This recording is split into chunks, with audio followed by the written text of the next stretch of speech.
கோவையில் கன்னிமொழி எம்பி உதவியாளரின் சகோதரர் என கூறி போலீசாரிடம் தகராறில் ஈடுபட்ட 3 இளைஞர்கள் காவல் நிலைய பிணையில் விடுவிக்கப்பட்டனர்.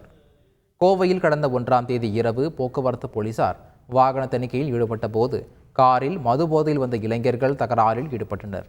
அப்போது தான் கனிமொழி எம்பியின் உதவியாளரின் தம்பி என்று ஒருவர் கூறியுள்ளார். இந்த வீடியோ சமூக வலைதளங்களில் பரவியது.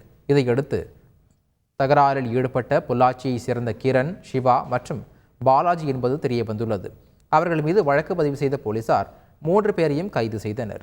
விசாரணையில் கனிமொழி எம்பியின் உதவியாளர் யார் என்றே தெரியாது என்றும் பொது இடத்தில் இவ்வாறு நடந்து கொண்டதற்கு மன்னிப்பு கேட்டுக் கொள்வதாகவும் தெரிவித்தனர்.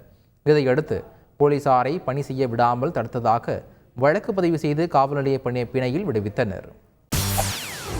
செய்திகளை உடனுக்குடன் தெரிந்து கொள்ள உடனே சப்ஸ்கிரைப் பண்ணுங்க.